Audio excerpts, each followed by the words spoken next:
All right, guys, we're here. We're in the Patreon. We slogged through some politics. I hopefully never have to do that again. Didn't feel great. The last one I felt good because I was talking about the stuff that I genuinely care most about, which is matters of the soul, the spirit, relating to other human beings. The politics shit, man, it just sucks. I hate it.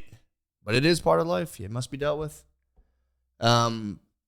Hopefully we have talked to the penis expert guy. That's the thing I really wanted to do today.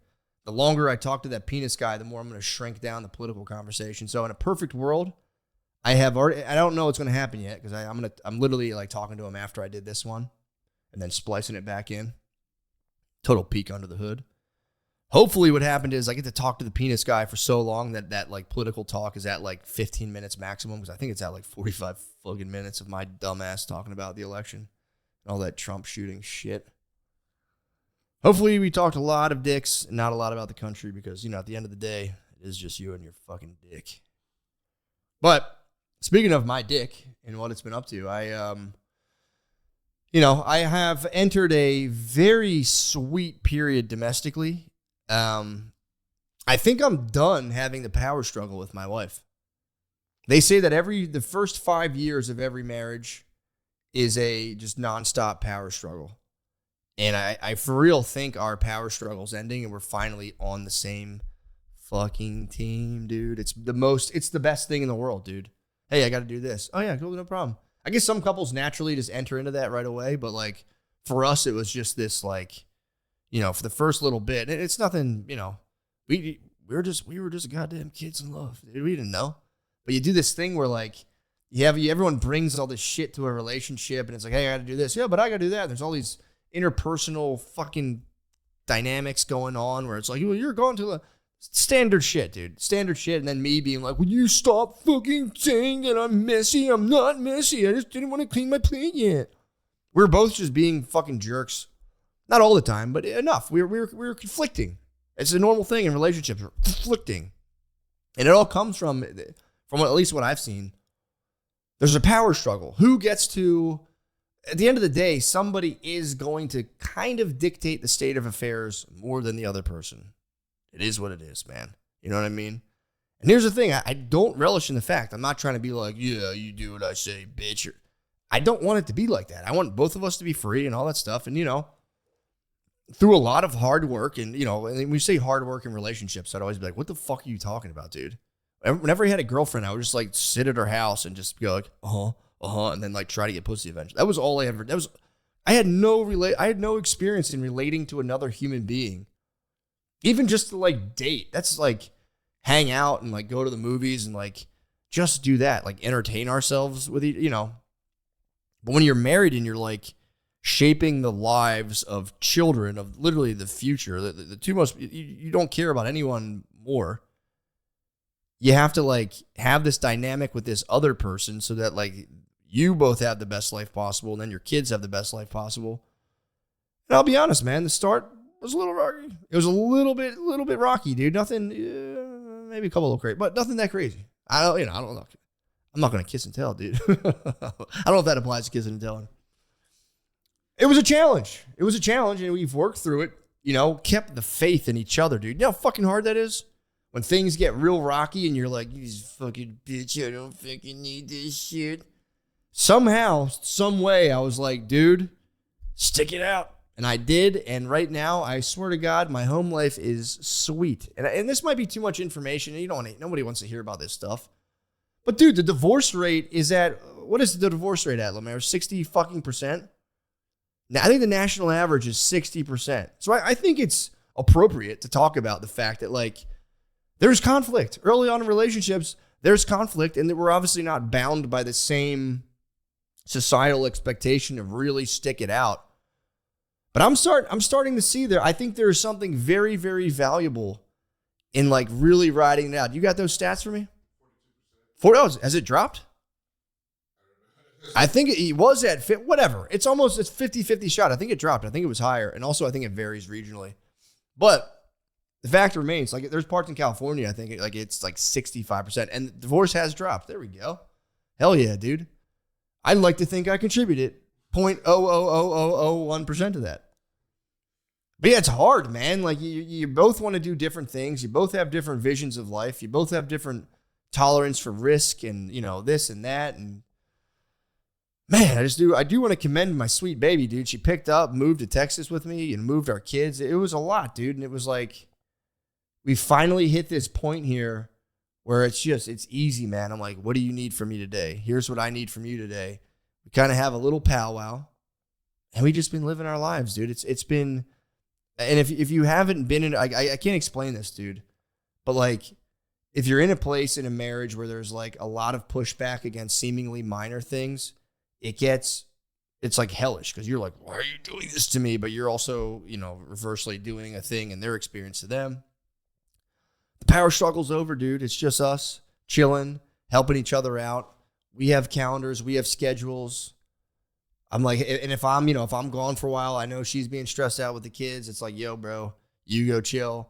I'll pick them up. Like, it's just, we've been working so fucking well together, and I'm proud of myself and her. And I've talked to people about this before, because we did like couples counseling. We did all that shit.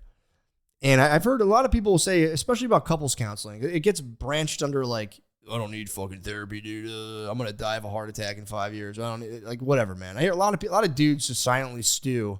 They're like, I don't fucking need therapy. When the majority of us are mentally redlined a lot of the time. It's like, bro, you can take some of the pressure off. You really can. You don't have to be, John Wayne, anyone now, if you're a dude who doesn't kiss dudes, you're automatically John Wayne status. Like, that's like just all you have to, like, you could totally go to therapy, dude. Like, cash in on how, nicely gay everything has gotten. You don't have to suffer anymore. You don't have to sit there and white knuckle your life. You can for real find somebody to help you demystify your existence and all the stuff you have to do and all the shit that's kind of spinning you out. So we did couples therapy for a while, and it wasn't always great. There were some times where it was just kind of like, I was like, this is an absolute fucking waste of time. But that's part of the thing. You can still be like, yeah, this isn't for us, and you got to discuss that. Which does, it is nice. Here's the thing. I've heard people say couples therapy, like, oh, if you do couples therapy, you might as well just break up. It's like, yeah, dude, not real. Especially once you have kids, it's like, oh, you're not going to go to couples therapy because you feel like a pussy. Like, you have to do this, especially even for your kids. You got to figure out, you need some outside perspective. And it also, what couples therapy does that I really like is like, again, if you're in this power struggle, ideally, you have to hand the power, all the power goes to the therapist, which is, trust me, it's a good thing. Like, oh, that's a good thing, dude. You need to totally get the power out of both of your hands. And then you can sit there and, dude, I mean, there's nothing worse. If you want to get into like the underbelly of like a long-term relationship and really kind of, making things work, big time arguing in a couples. I've literally watched couples therapists get kind of scared. Like when you're like, okay, this is how we normally fight, and just watching a fucking lady like, oh fuck, this is messed up. Like, this might be too much information, but dude, we have a rocky period. So it's like you're in the couples therapist's office. You're just fucking going at each other. Like, you're like your fucking mother. And she's like, fuck you. I don't know, man. I feel like there's a part of you when you get married that's still active. Like, you have your little tadpole tail of like, everything's about me. It's all about me. And it's like, those things, when they do get they get like kind of like twisted up with each other, and they have to both break off. You gotta both hook each other unintentionally. All of your bullshit, or a lot of your bullshit, it tangles, it fights, and you wiggle, and you rip the fucking, a huge chunk of each other's egos off. And it's good. I'm telling you, you can be like, you sound like a fucking neutered husband, like, happy wife, happy life. No, dude, I don't ascribe to that. I still tell her the truth out, I don't hold back. I don't like that shit of like, she's the boss. It's like, no, dude, we're both the boss. Obviously, it's like one of those things, like, I'm obviously 51% the boss. She's 49% of the boss. But I swear to God, dude, if you're really, I say this from true experience, and it's nothing to be ashamed about, dude. It's not fucking easy. Like, to just expect and be ashamed of the fact that like you're fighting in a relationship, it's totally normal, dude. You're two human beings with no idea how you got here, linked up. It's charged. You have kids. You love them. You have financial pressures. Obviously, you're going to turn on each other every now and again and freak out. But what I found is, We did the couples therapy. You get like having your wife and a couples therapist, and especially the sex of the therapist shapes it too. If you have your wife and a dude therapist kind of telling you what time it is, bro, it fucking sucks, dude. It's like if you ever watched a Tool video, that's exactly how you feel in that moment. You're just like, fuck. It sucks. But on the flip side, dude, having a therapist, especially like if you have a girl therapist siding with you and like telling your wife, like, bro, like, he's right, this is kind of fucked. I mean, dude, the victory, you can't understand how sweet of a victory. And then you get out of that tit for tat mindset where you're like, all right, dude, there's nothing to be won here. I'm not going to win over this person. I can't totally, like, there's never going to be a time where like they just kind of totally adopt my worldview and everything's easy. And it's like an infantile dream. Like, they're just going to totally adopt the way.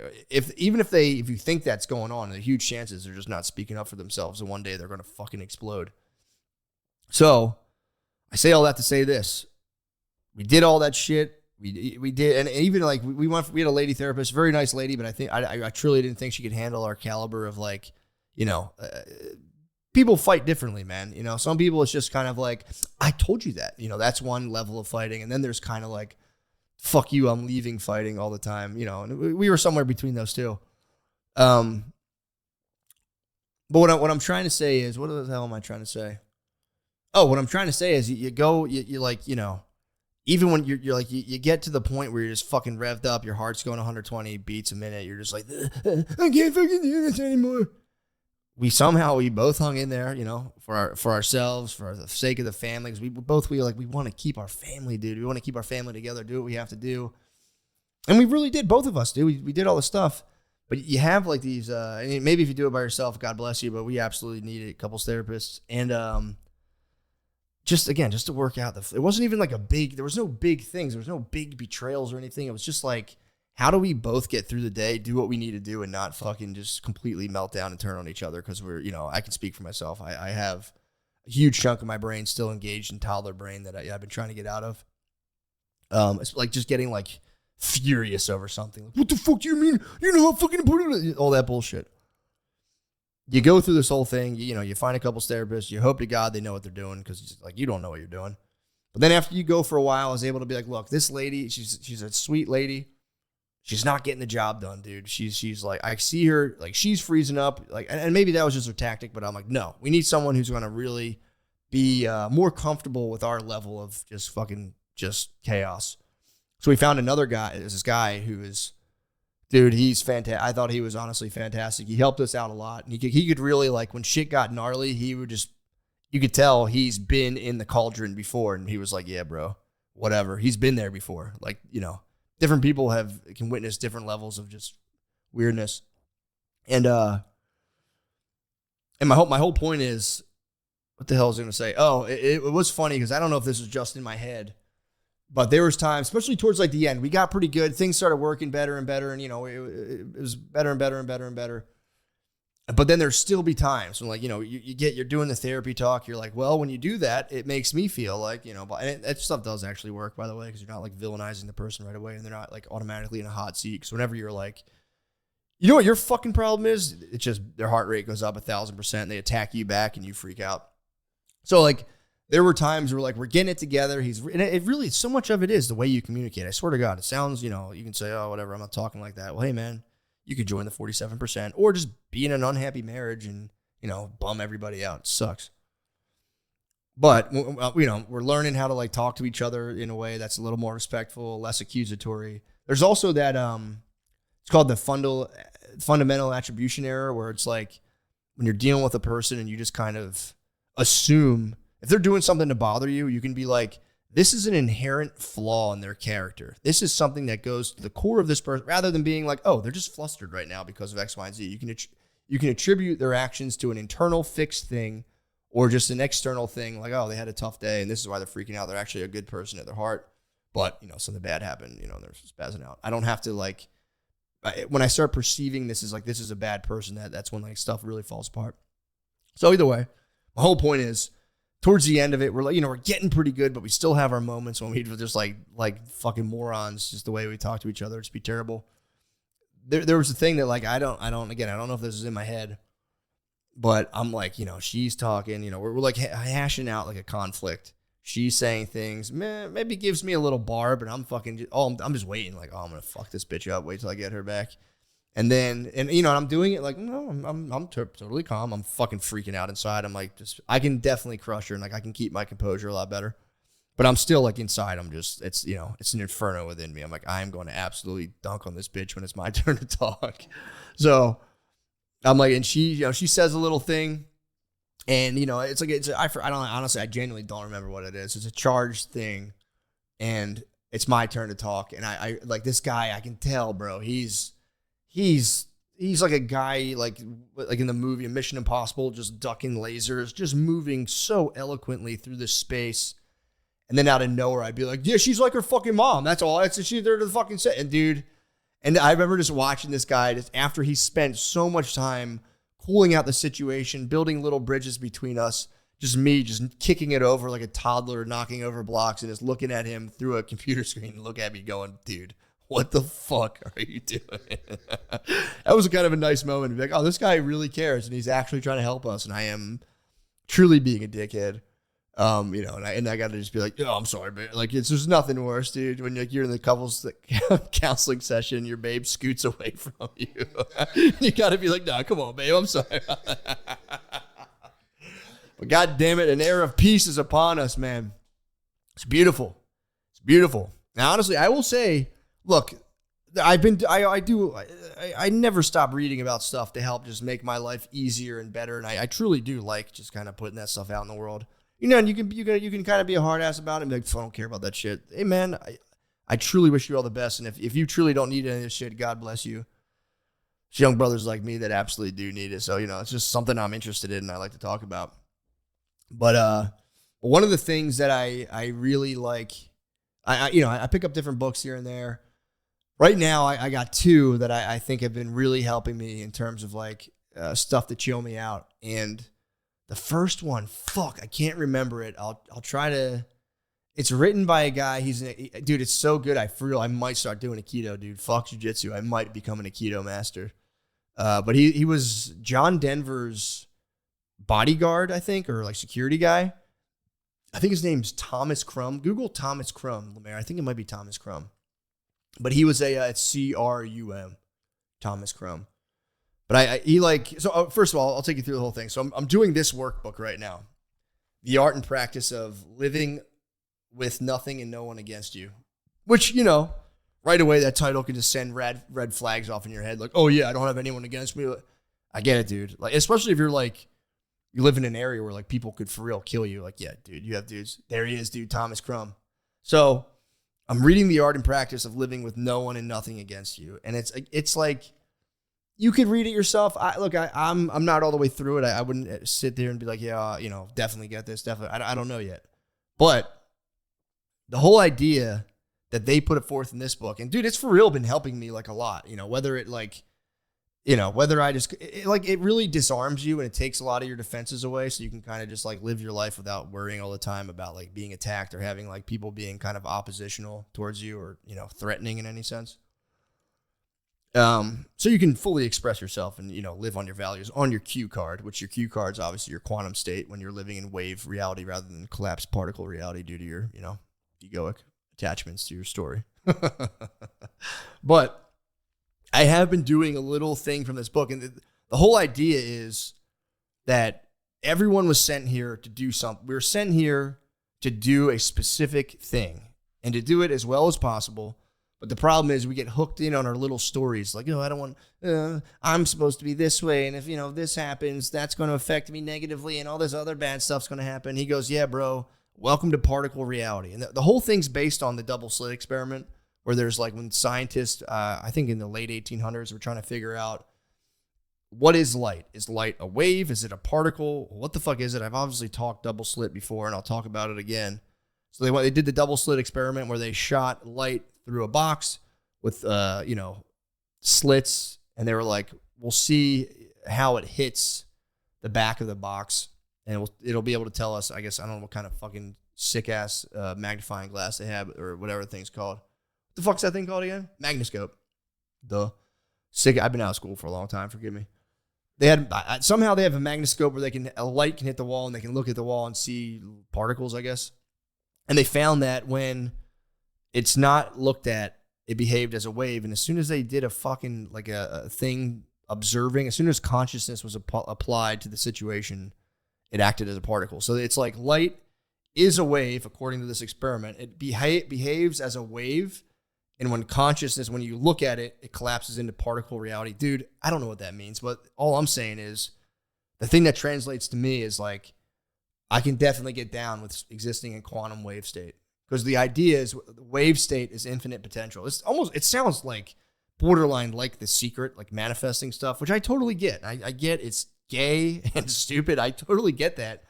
But in a situation where I'm feeling kind of antsy and nervous and I'll turn on myself, dude, I don't know what it is, but I get kind of pumped about being like, let me remain in a quantum state. Let me not collapse. The idea of collapsing in a particle reality actually kind of embarrasses me right now. So I constantly just think about like, dude, let me stay on my cue card. Your cue card's obviously like, your top 5 values. Who'd you come here to be? What'd you come here to do? And when you collapse in on, when you get like, you should be doing the thing you think you should really think about. Like, what am I doing here? At least for my, I could say this for myself. What the fuck am I doing here? What is the point of me being here? And like, what should I get done? What would be the most beneficial thing for me to get done? The best thing for me to get done the best way I can as my unique expression of myself. Sounds gay, but it's true. So, I don't know. That's been helping me a lot, dude. Because I get real nervous when I have to do podcasts by myself. And I go, let me just stay in quantum state. And even if the outcome's bad, it could suck. It's also like, yeah, but at least I didn't collapse back into my shitty little particle defensive reality. I went out on a limb and maybe got fucking knocked over. I sucked, but I got out. The real reward, and if you really do this, it's true. Just putting yourself out on that limb. There's nothing so sweet, even if it doesn't go as well. And obviously, particle reality, staying in the quantum state is a absolute treasure if you can learn how to do that. And so when I'm reading this workbook again, going through it, do it if you want, whatever. I don't care. It's pretty fucking out there. It is, but. You can take little things from it and use them. And it's been, the book came right on time, dude. It came right from the wave state right to me. I don't even know what else. I was like Googling some random thing and it came right to me. But so then I'm reading this book and this gets me into that guy, Thomas Crum, who is basically like this Aikido guy, total fucking beast. He writes he's written 3 books and he claims, this is him, his whole thesis or focus is on how to center yourself. And how to which again is basically the same thing, staying in like a quantum state, staying kind of like always observing the present moment as much as possible. And if anything's affecting you or making you feel kind of like wanting to contract in on yourself and get defensive, that's just, reality, capital R reality, displaying a inherent weakness in the way you, an inherent weakness in that you're not feeling totally whole and invulnerable to said attacks against the ego. They're not talking about dudes coming to stab you with a knife. There's little million ego barbs that come and get you. Anything that's causing you discomfort, if you can stay in the quantum state and just observe it, it's just the universe mirroring to you a weakness that needs to be accepted and kind of reflected upon. And obviously, you shouldn't be knocked out of the Q state. If you're knocked out of wave reality, you can stay in the particle state and just just be a nasty little crab to yourself and others. And again, I get it, dude. I trust me, brother. They call me Sebastian, bro. I'm there a lot. I'm down there constantly in a crab state. But so yeah, that's something I like to talk about. Check out Thomas Crum's books. They're super easy to read. At least the one. I'm almost done it. I did it very quickly. Check that out. Get centered, dude. It's like, I'm telling you, man, I sound like a fucking broken record, but it's like, I talked about all the Trump stuff, which, had to be done, obviously, dude. I want to get some of that Trump money. No. God damn, I got to stop saying it. Nobody laughs, by the way. I did that joke at the Noble Bomb Show, and it was just all, Noble Bomb Show fucking ruled, by the way. I'm excited to do that again. But it was mostly 24-year-olds just looking at me. I'm like, I'm trying to get some of that Trump assassination money. And they're like, oh, dude, chill out. I'm like, just kidding, guys. So yeah, power struggle's over, and largely it's been, again, if you're out there, I swear to God by this, if you're out there over your head in just nonstop personal suffering, you truly can, dude. You truly can get out of it. There is an end to it. Don't be gay and kill yourself. Don't do that. I'm sorry I called you gay. If you are gay and you're thinking about killing yourself, don't be straight and kill yourself. What else is going on? My kids have asked me, they've been asking me about death now, which is something I wasn't ready for. Thank God I'm in a quantum state. Because that's like, dude, if you're freaking out about death, just to warn you, if you don't have kids, which, you talk about the universe fucking mirroring up some aspect of particle reality that can, show you where you're not feeling whole and supremely confident in your place in your existence. Dude, my kids have been hammering me about death. And, like, it's fucking brutal, dude. Like, my 4-year-old, what they do is they check out your like, my parents are like, yo, why is Pop old? I'm like, I don't know. He's like fucking 65 years old. He's exposed himself to just basically carcinogens all day long for fucking 50 years. The man, he still gets around good. He fishes and all that shit. But, fuck, man, he's old, all right? I'm just, like, getting all defensive, telling my daughter, like, I don't know, man, he's just fucking old. He goes, oh, Pop's 60? So is he going to die soon? And I'm like, dude, I don't know. But yeah, like, relatively, yes, to you. Yeah, I mean, as far as you know, probably, dude. It's shitty. Doesn't bat an eyelash. She goes, oh, so then you're going to die next. I'm like, yeah, dude, I am, all right?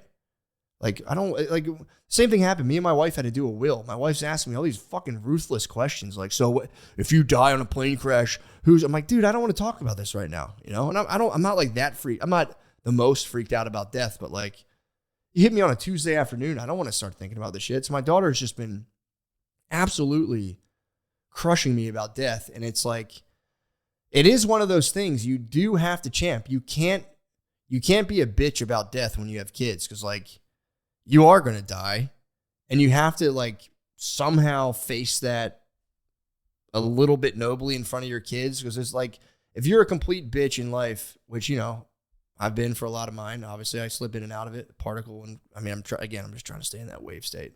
I obviously slip into particle reality and I'm a bitch every now and again. And that's a whole other thing I got to do in life. It's like, dude, I'm gonna have to really figure out how to die in a way that, like, doesn't totally freak my kids out. Hopefully, dude. I've heard of a guy recently who, like, died very suddenly and, like, just from, like, internal stuff, and it was, like, violent and screaming, like, terrible. So, that's another one of my goals is, like, I'm going to have to start doing a keto, obviously, like Thomas Crumb, dude, and be able to sit in parks and take my centering breaths. And when I eventually either get dementia, hopefully I can have, like, my Elon Musk Neuralink to stop dementia. That would be sick, by the way, because that's the one that's really coming for me, dude. Shane jokes about getting the heart attack. Your boy's catching dementia for sure. Yeah, so we'll see. But I don't know. Sorry. I didn't mean to bring that up. In other news, I have been absolutely plagued. This happened to me twice, by the way. Where you go for the hug. I go to do a thing with, like, friends, and everyone's got kids and all this stuff. Husbands, wives, friends. There's always that awkward period where you got to, like, hug someone else's wife, And I'm telling you, man, I'm like, I try not to do it ever, because it's weird. I don't, I mean, it's just weird, dude, because it's one of those things where, like, I try to be a side hugger, because then, like, I'm like, is this chick think I'm, like, it's just fucking awkward. Maybe I'm overthinking it, but, like, especially if a chick just goes full chest boobs to your chest hug, it's like, yo, thanks, but, like, what the fuck, man? It's not what I'm here for. Chill. I don't know. Maybe this is very uncomfortable to talk about, but there's definitely a thing about hugging wives and all this stuff, and I just, look, I'd rather fist bump. I'm like DJT in that regard. I will get political in this regard. I'm like DJT. Give me a fist bump. High five me. A side hug, max. And we should be all hugging freely, and it's a nice thing, but it's like, I don't know, bro. There's an animal underneath all this sick white tee and khaki shorts, dude. Like, let me not wake up the beast, which, is that bad to say? By hugging other people's wives? Is that, like, an offensive thing to say? I don't think so. To be like, this is just to say there's, like, a possibility that dudes definitely do have perverted thoughts. When you're hugging any girl at any age, you're like, nice. Let's hug. Yeah, this isn't the most important part of my day right now. Oh, yeah, sure. It's totally cash. But here's the thing, and I'm always a gentleman, remain a gentleman. I've had a weird thing happen to me twice in one weekend where you do the hug, everything is kosher and cool. And then I go to put my hand down, and accidentally hit at, like, not even as, like a hip maybe. It happened to me twice in one weekend. And dude, it's been fucking me up because I'm like, dude, as soon as it happens, I go, oh shit, I'm so sorry. Like, it's not like, I hope these people know, it's not like a grope, it's not a touch. It's like I'm dropping my hands down. It's usually like I'm somewhere, my kids are running around. I'm like looking for them. And it happened twice where like my hand, it wasn't a clean break. It was like my hand brushed, I don't know, maybe a hip, maybe small the back. I don't know what it was. It's totally not intentional. And it like, dude, it has me bugging out because I'm like, dude, are they going to go home? Like, yo, I think this guy smacked my fucking ass. And I didn't. I didn't smack ass. Didn't even try. But it's just, I've had 2 unclean breaks in one weekend. And dude, I'm going to be like, now I'm going to be like purely fucking robot arms now. Cause I'm like, dude, how did I don't know if I'm just not paying attention. I'm tired. My dismount's fucked up, dude. And then to make it worse, one of them, I thought it'd be funny. Like we're somewhere with like, you know, families, kids. And one of the kids was just standing in the absolute most G'd up position with his hand down his pants, which is funny. It's a funny thing. Would that be weird if I pointed that out to you? Be like, yo, look at him. He's like, look at this kid. It's just funny. It's like, to me, it's like kind of like a thuggish, like, I don't give a fuck. I have my hand on my dick at all times. It's just funny to see a fucking 4-year-old do this. And this doesn't lend a lot of credence to me not being a pedophile. I think it's funny. And I pointed it out to a lady. I was like, yo, look, he's got it. I was like, yo, look at that kid over there. I was like, hilarious. And they were just like, okay. Gave me nothing. Like, all right, dude, how about you fucking chill? Like, it's funny. So I pointed out the kid had his hand on his bird, and I had 2 unclean dismounts in one weekend. I'm like, bro, it's over for me, dude. They're going to watch this solo podcast. I know that guy. He's a fucking pedophile, and he smacked my ass. Oh, he smacked my ass, too. Bam, I'm fucked. I'm fried. Just going for a clean fucking disc. Maybe I'm overthinking it too much, and that's why I'm fucking. I got to just start hugging, like, I don't know. 2 unclean dismounts, dude. It's enough to sink a man, dude. Which, I didn't even, what the fuck is that? I'm sorry, I have my notes. I saw this little thing. It has nothing to do with what the fuck I'm talking about. But it's a good thing to talk about either way. The question itself, and I'll explain where I came to this, but it's like, the question is, and I'll float it to you. How much of your joy comes from internal sources, just you getting pumped on yourself, you know, grateful for being alive, etc., all the stuff that's in your life? And how much of the joy comes from external sources? Like, you know, if I get this will be sick. If we get it, you know, which isn't, I'm not saying that's bad. Like, dude, if you get some land or like a bigger house, that shit does rule. To be like, I don't even care. Okay, fair enough. That's good for you. That's what's up. But like getting like room for like kids to play in, or just like a bigger, more appealing spread in a safer neighborhood, it rules. So I don't want to act like I'm putting one above the other. You know, I think one's obviously vastly neglected. It's, you know, like cultivating inner joy just on the sheer, you know, basis of being alive. But, you know, I'm not going to turn my nose up either and be like, you care about your house. Like, no, that shit fucking matters and it rules. If I have, dude, I can't fit a fire pit. I have a little backyard, dude. I want, you know, and it's like, I like my house. The little backyard is a trade-off we made. It's like, I'm trying to figure out a place where I can grow blackberries and have a fire pit. And it's like, dude, I don't think I could do that. Or if I could cram it in, but then it's like the blackberries are going to taste smoky. Like that's how wine works. If there's forest fires that year, the wine tastes smoky. I don't know if you guys know that. Pay attention, dude. But so I asked myself that question because I was reading the Glenn Lowry book, his memoir. I'm all about memoirs right now. Reading his memoir, and he seemed to have this little system with himself where like anytime he got something like an external achievement, he would like then use that to justify the fact that he should cheat on his wife and get some pussy on the side. And like, you know, he talks about he's very open about all this stuff, which I always commend. I love when dudes just like bear, you know, the more thorny aspects of their souls and just like the shitty stuff they did, rather than, you know, all we hear about all day is like on social media, like I'm a perfect person and I'm this and I'm that. Like for the most part, it's a veneer. It's bullshit. It's like, yeah, dude, let me hear about you smoking crack and cheating on your wife in 1988, dude. That's the stuff, you know, you can learn from that.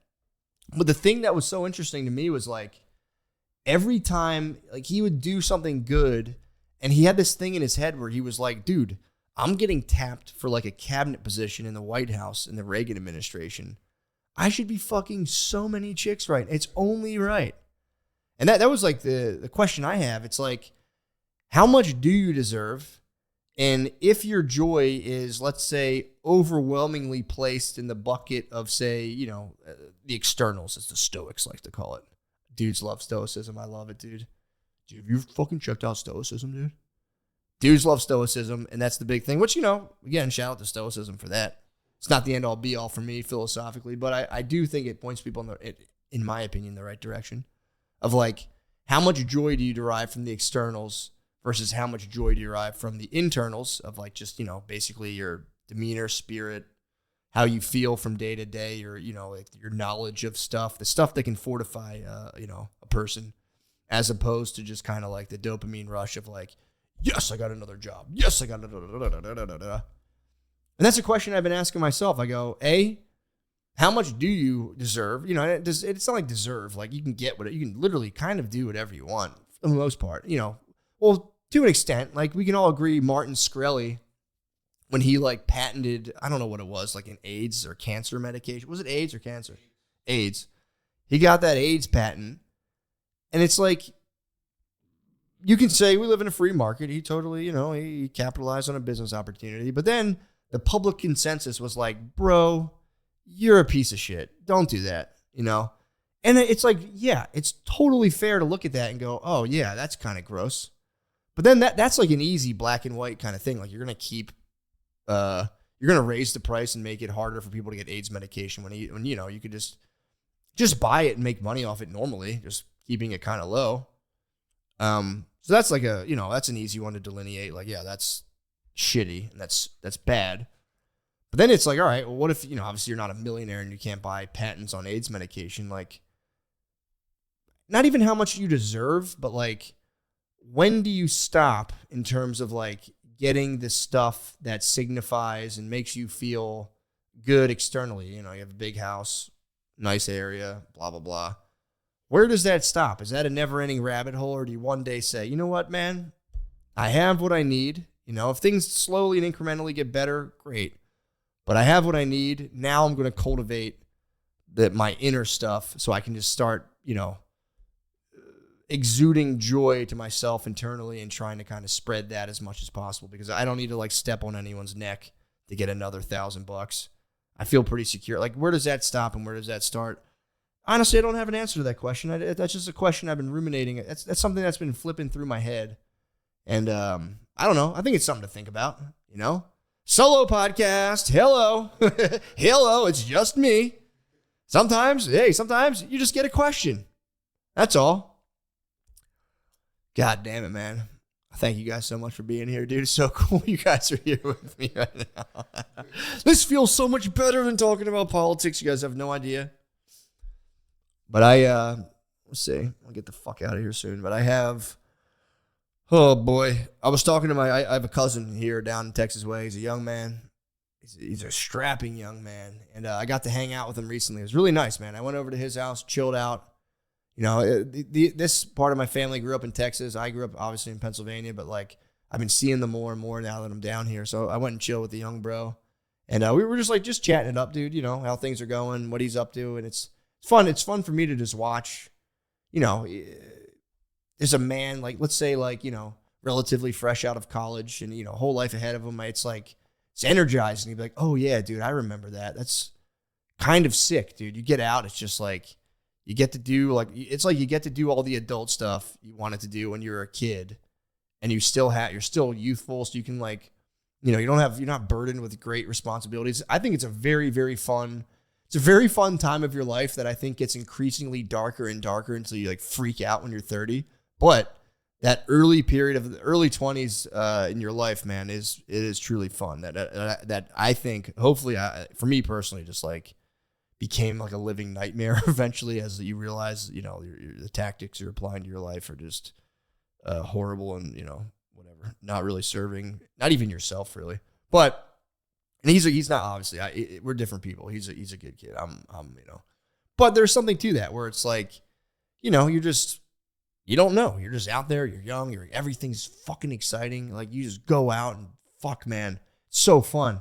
Every night you're like, what's going to happen? I know exactly what's going to happen every night. I'm going to go home and eat dinner. My coffee's going to wear off around 4 p.m.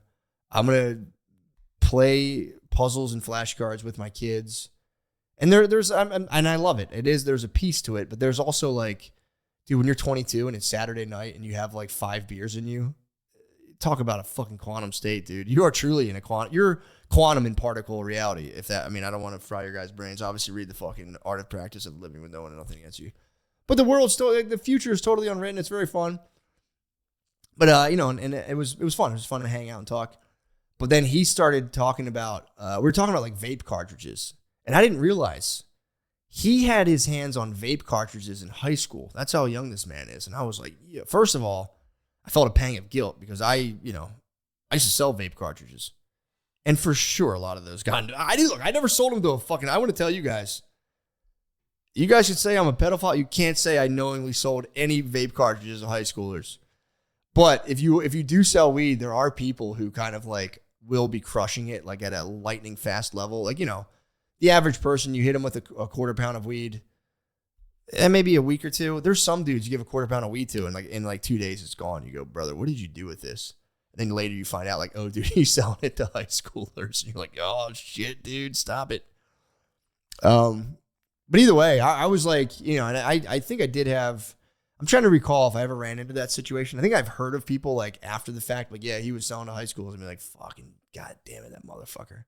Luckily, thank God it was like weed, which, not the best thing in the world.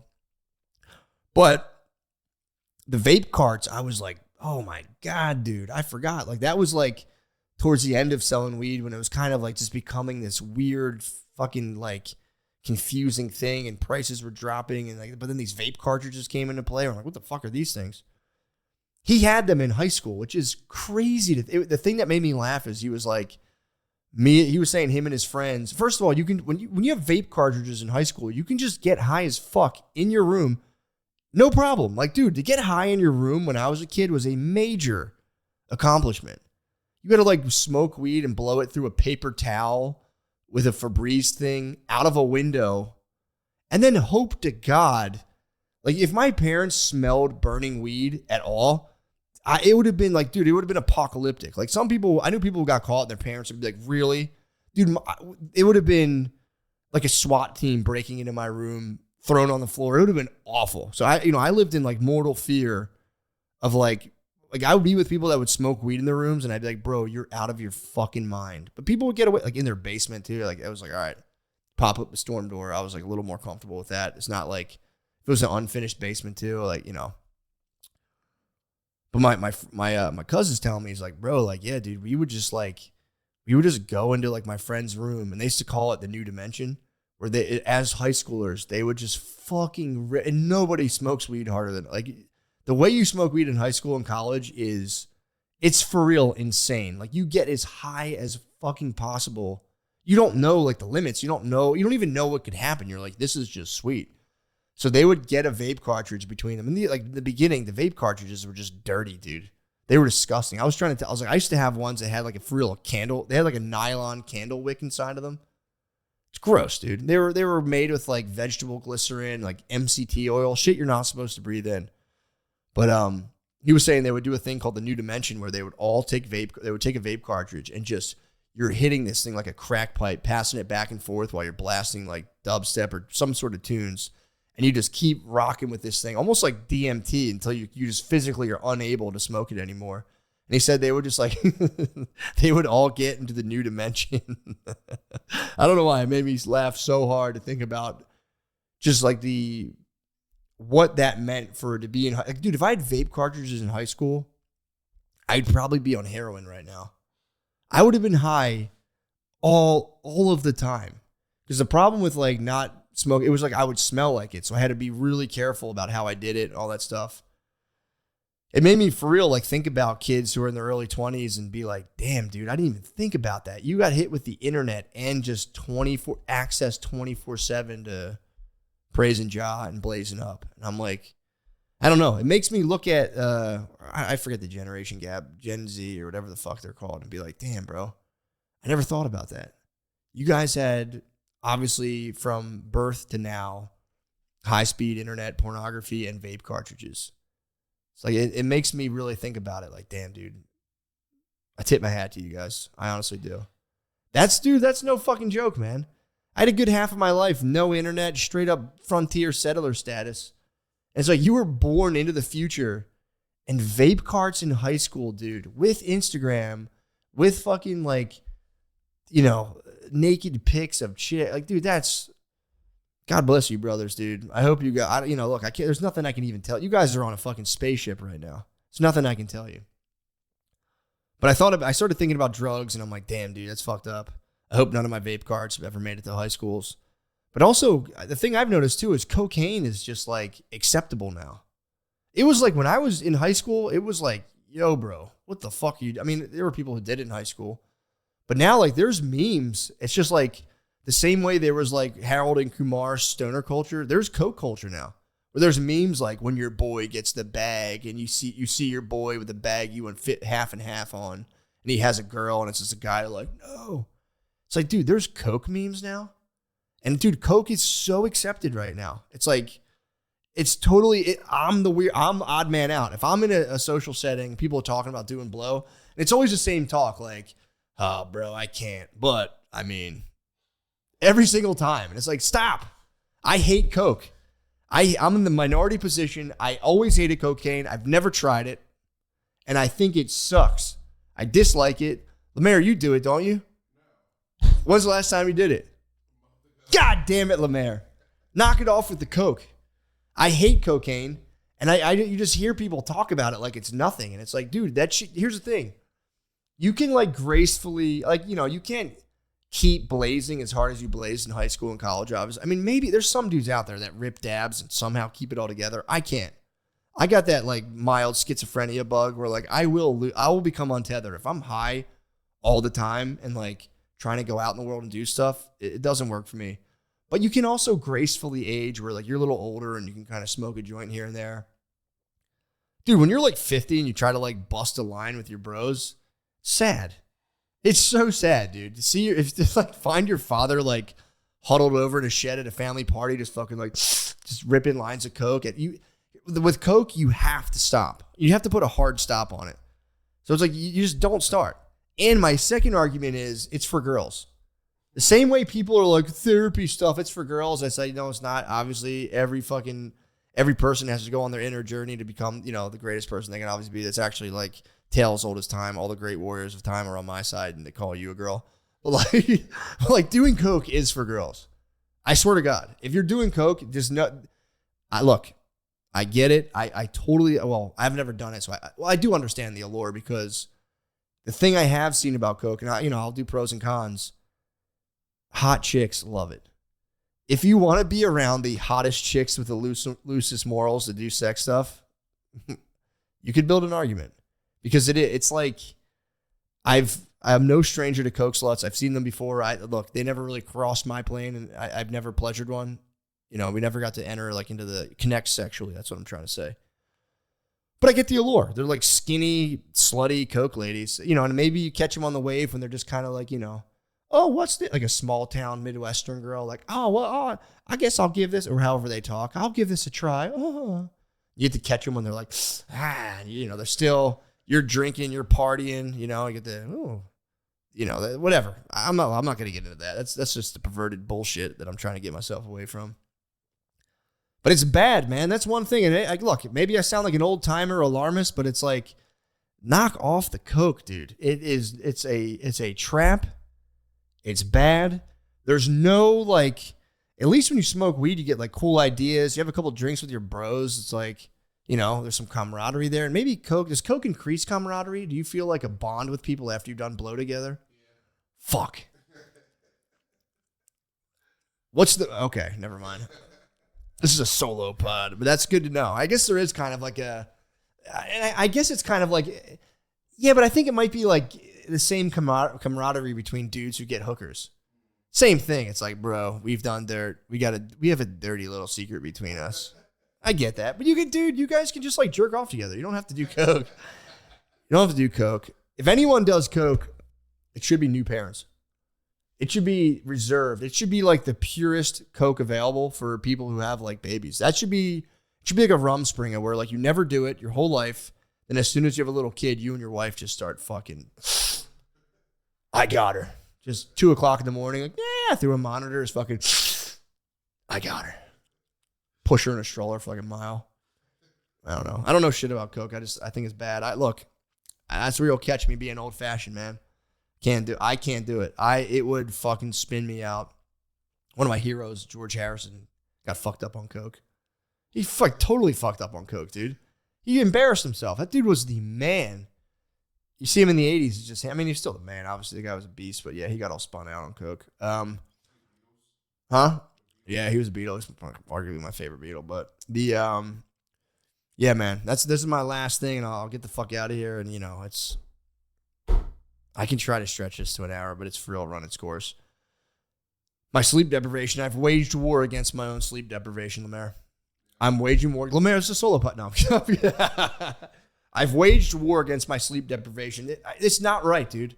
I can't keep doing this to myself, dude. I have been for the last 4 years, maybe 5, chronically just sleep deprived. And dude, it is fucking me up. I'm like, dude, I'm trying to access dude, I couldn't think of fucking microscope. Not the biggest deal, obviously, but like that happens to me more and more. So recently, and I look, this isn't a commercial for the thing. Ugh, sorry, man, I'm on an empty belly right now. I decided enough's enough because I recently did this with my diet. I'm like, again, my kids ask me about when I'm gonna. That's the thing too. She's like, when are you gonna die? And then she gets sad and goes, but then I'll be all alone and scared. And I'm like, fuck. I need to start doing Brian Johnson stuff, dude, and fucking shooting stem cells into my neck. But yeah, so I'm like, all right, let me like at least do my part and live as long as I can. So I got the diet under control. And here's the thing, I paid a nutritionist. It was like $400, I think I did, for like a month and some change. It wasn't even that much. I think it was a little bit less than that. To just like advise me on how I should be eating. I did my macros and all this stuff. Rather than being like, yeah, I eat pretty healthy, I got to have somebody look at it and go, dude, and dude, here's the thing. I'm like, compared to a lot of people, I do eat pretty healthy. And this nutritionist took one look at what I was up to and was like, bro, you eat like a fucking dumbass. So, but the trick is, and anyone can you can do this for free. You go on MyFitnessPal. All you need is a digital scale. You don't need you don't need decimal points. You're not selling Molly. You just need like a gram scale, and then weigh your fucking food and see how much you're eating and what you're eating. And if you do this for real 2 weeks, just eat as you usually eat. Don't try to show off for MyFitnessFriend or whatever it's called, MyFitnessPal. Eat as you usually eat, and you get quantifiable, like, this is how much salt you've consumed. This is how much you're supposed to consume. This is where your fat's at. This is where your carbs are at. This is how much fiber you're getting.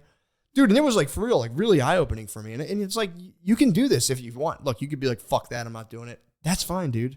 That's fine. I'm at least trying to dude, when I'm fucking 48 years old, my kids will be 20. I'm going to be 50. No, wait, I think 16. I don't know. Either way, when they're 18, I'm going to be like screeching into my 50s. So dude, I'd like to stay around for another 20 years after that and at least have like a moving, healthy body as much as I can. And the only other option is, if I'm going to die, I'm going to die with so much grace that I'll hopefully kind of inspire them into the future. I got some, I got some of my work cut out for me. But my whole point is, I gave a hard eye to my eating and saw that I was eating poorly, dude. Like, never eating vegetables. And you can say, oh, vegetables are bad for you. Whatever, dude. Look, you can argue that if you want. And if you feel better not eating vegetables, don't eat them. But I can say for sure, I started eating them like 3 times a day. Dude, I feel so much better. I have so much energy. Like my body, I need lots of meat, lots of veggies, and, like basically potatoes, sweet potatoes, and some rice. And that's like all I eat now. And I don't track it as carefully as I did before, but after a time, you kind of like, okay, I kind of know how much I was eating. You kind of memorize like the scoops and shit. But I'll say that was an eye-opening thing. I went, whoa, I was eating like shit. My dumps are clean. I'm not taking those half shitty dumps. Like it's a big deal. So then I've decided, all right, I've checked out. I've seen what's up with my eating, and I'll keep an eye on that because obviously I do, I get into my pig mentality and I do freak out. I've been doing it less and less, thank God. But I was like, I'm going to take a hard look at my sleep because that's another one, dude. I've been like a dumbass, bro. Like just going and doing shows till like 12 o'clock at night. Then I get woken up at 7 a.m. It's just you pound the coffee, chronically sleep deprived. And like, dude, if that's what you're doing, I get it. Like, trust me.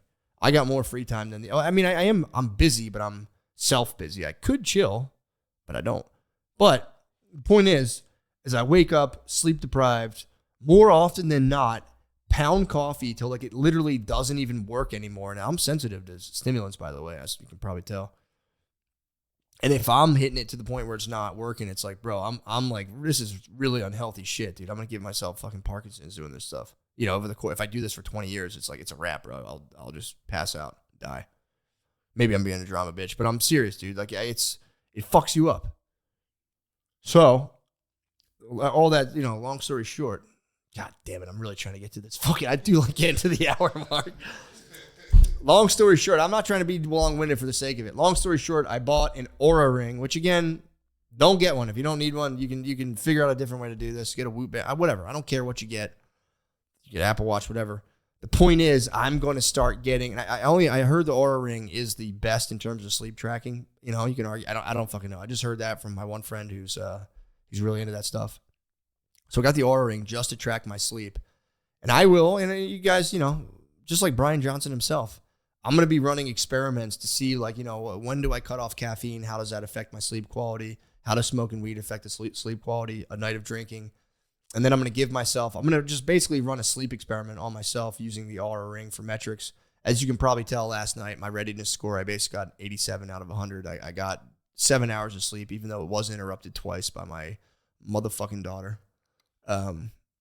Which is another thing, Brian. I'm going to get Brian Johnson on the podcast. By the way, I really am. I'm in talks with like a legit booking service. So the weeks when old Shanny Boy is away doing the stuff for tires, I am going to, if I keep doing solo casts, I'm going to for real bud the wire myself. So I'm going to try to get like for real high level, no offense to the me's. Obviously, I'm always welcome to have the bros on, chop it up. But just to give you guys the maximum bang for the buck, it's like, dude, why can't I get Brian Johnson to come on here and ask some questions about like drinking cum and stuff? Or no, he doesn't. I gotta stop saying he's never gonna come on. He doesn't drink cum. He took blood platelets from his son. He said the one time he was like, I'd have a culture in my house where sleep is never to be violated. If you wake up in the middle of the night, that's your problem. You figure it out. You're not to disturb anyone else's sleep. And it's like, okay, I don't know. Look, sleep is important. He's not wrong about that. But that's one of those things where it's like, when you have little kids, you can't just be like, yo, bro, figure it out. Like, you have to take the dino damage. It's a for real sacrifice. You do, like, you wear your body down. Your body becomes significantly worse, for sure. Like, in that first period, like, you are doing damage in terms of sleep deprivation and stress. But I would argue, and this is why I'd like to have the guy on, I would argue that, I don't know, dude, like, I love all this stuff of trying to stay as healthy as you can and getting like they call it not just a lifespan, but like the amount of healthy years. Like, you can have two people live to 70, but if one of them's in like a wheelchair by the time they're 50 and diabetic versus a person who kind of like, is on their feet till they're 69, swag, it's two different, they're two different health spans or whatever. So I'm all about increasing the health span. But when it comes to the point where it's like, almost like an organismic level where it's like, if my children are asleep, and again, I'm not knocking the dude. Maybe I took him out of context, but that is an interesting. I'm all about interesting discussions, dude. I'm done. I'm trying as hard as I can not to like demonize people or like push their head down so I can be like, yeah, no, I'm right and you're fucking wrong.